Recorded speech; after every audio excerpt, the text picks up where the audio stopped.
Hurricane Irma has come and gone, but more disaster could follow for those already victims of the storm. The culprits? Scammers, taking advantage of those who are most vulnerable post-Irma. Somebody was impersonating Florida Power and Light, and they said they needed to go into somebody's house to get the person's power turned on, and basically what they were doing is they were taking all of their jewelry. Florida Power and Light will never ever need to come into your home. Criminals are also impersonating organizations like FEMA and local water companies, even nonprofits claiming to be raising money for disaster relief.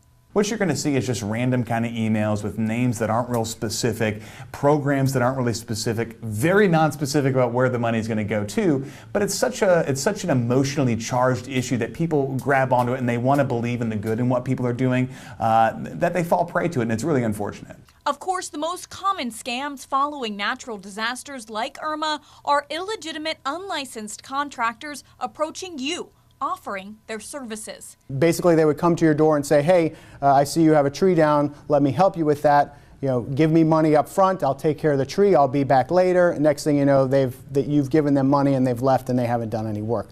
But it's easy to tell who's a fraud and who isn't. You're going to want to ask them for a copy of their state license. They'll have an identification card.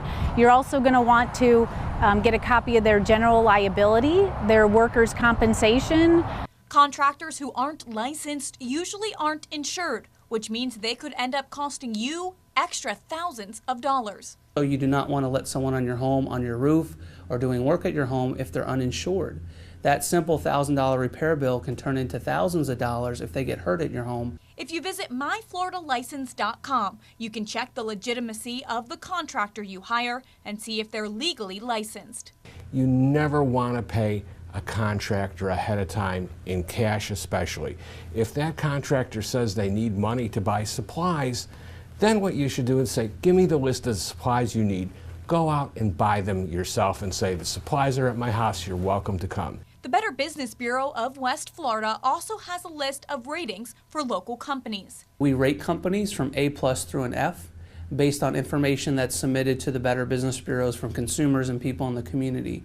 So if it's a company that's not responsive to their complaints, if they're unlicensed and we know about it, if they're doing bad business practices, then that's going to be alerted in their business review. You can also call either Sarasota or Manatee counties to check if a contractor is licensed. Here are the numbers you need. Sarasota County, 861-5000, and Manatee County's number, 748-4501, extension 3800.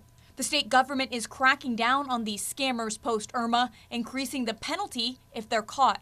Governor Scott issued a declaration, an emergency declaration. Under that declaration, anybody caught doing unlicensed work is immediately charged with a third-degree felony. So that is moved up from a normal misdemeanor. Local law enforcement is also taking the crime very seriously. If you see something, if it doesn't seem right, if it doesn't seem right, if it doesn't feel right, and you think you're being a victim of some kind of a scam, go ahead and call us. The number for Sarasota County Sheriff's Office is 316-1201.